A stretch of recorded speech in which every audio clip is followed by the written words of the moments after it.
All right, good evening, Professor E. My name is Richie. I'm going to be doing the skills assessment, checkoff number 3. I'm going to start with asking the patient their name. Obviously, what's your name? Chris. I'm going to look at their ID band. I'm going to verify. What's your birthday? August 7th, 1990. August 7th. I'm going to be doing hand hygiene. I'm going to close the privacy curtain so that way it's just me and the patient, and then also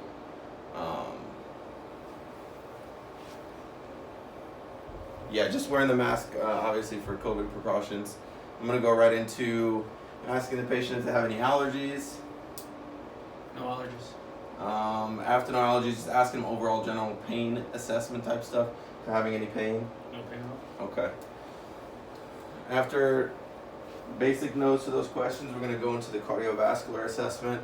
So I'm just going to take a look at his overall just chest area up front, making sure that he's breathing both normally, making sure there's no types of distensions or bulging or any of that stuff going on by just looking at the chest. Then I can go ahead and feel the chest, check the heartbeat in the 5 different areas. So first we're going to do the aortic.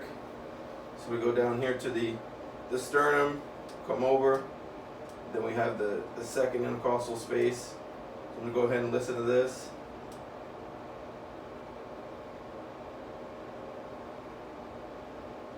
Good functioning heart there. I'm going to take it over to the pulmonic. This is where you're going to be able to hear S2 the best.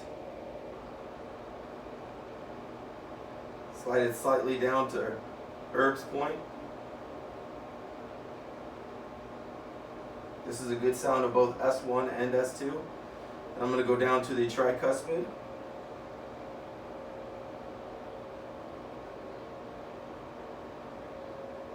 After the tricuspid, I'm going to move mid-clavicular to be able to assess the mitral valve, which is where you hear S1 the best.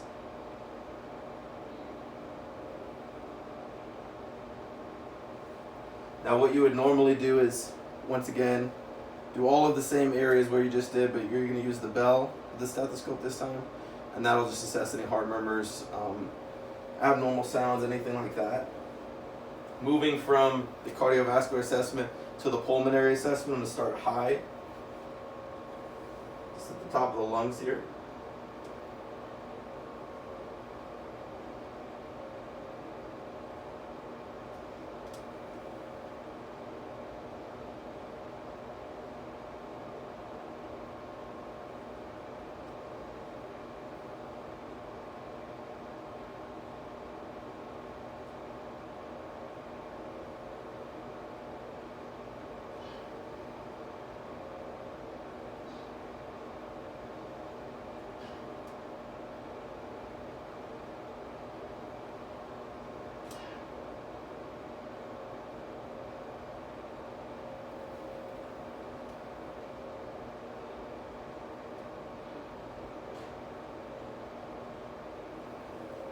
So the key with the pulmonary assessment is just to make sure that you're constantly going from side to side, and then also making sure that you're going down and then laterally as well on the side.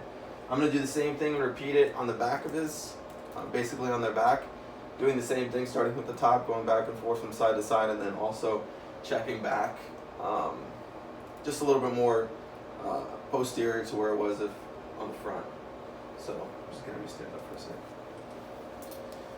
So one of the other assessments that we do is the costovertebral assessment for the kidney damage, and basically that is going to be over here at his elbow. You're going to have the hand where there's the little arrows that they showed us in the video. I'm going to put those on, and you're going to be able to hit both sides. Now during that assessment, if they have any pain, any problems with any sensitivity, then you know you're going to have some sort of kidney issue there. Obviously something to explore later. So, okay, you can sit down.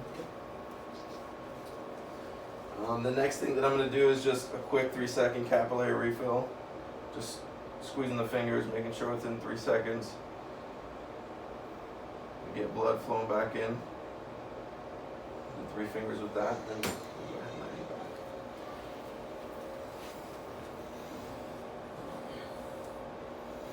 back. Okay, so now that I have him on his back, what I'm going to do is just ask him if he's had any problems with his bladder, any problems with bowel movements. When was your last bowel movement? This morning. This morning.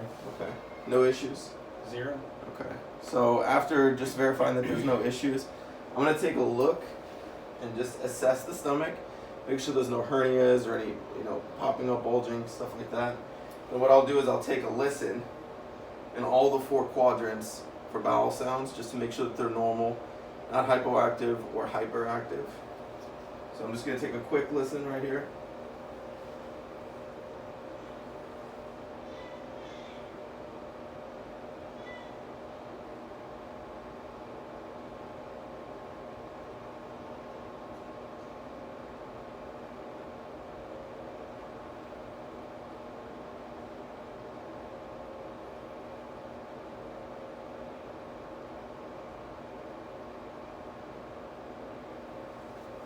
Yeah, so it just sounds like some typical bowel sounds. So in the case that I didn't hear anything too well, I'd be able to listen for an additional 5 minutes on that particular area, just to discover if there's something a little bit further than that. After, I'm just going to do a light palpation, just feeling for, again, any sort of issues. You're supposed to do a light palpation, and then you're supposed to do a deep palpation. And then there's also the percussion as well to hear for, whether or not they've eaten or anything like that. So stick your middle finger out. You be hitting your middle finger just to.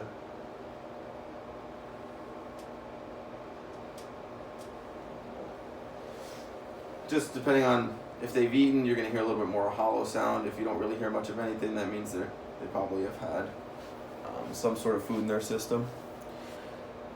So. Okay, you can sit back up. So the next thing that I'm going to do is just do some quick range of motion stuff. So I'm just going to have you put your arms to your side, move them down to basically to the hips, and then over the top of your head. Okay, put them back down to normal. I'm going to have you do flex your arms, flex your shoulders, move your fingers, and then the same thing for your legs. Just go ahead and extend your legs, extend it back. That way you get to see range of motion, see if there's any pain in the extremities that they may or may not have. I'll have you stand up one more time. So for just the last assessment with the range of motion, if they were able to do all that stuff without even having any pain, then I would just note that obviously it was a pain-free assessment. Now have you slowly bend over and touch your toes. So this is the scoliosis screen. This is where I'm going to start at the top of the spine, and I'm just going to lightly feel to make sure that I can feel the spine. I'm not seeing any obvious abnormal curvatures.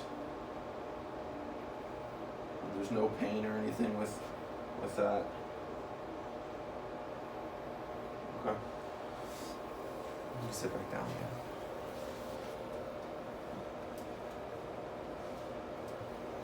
Yeah, so other than that, that pretty much completes the assessment. Thank you so much.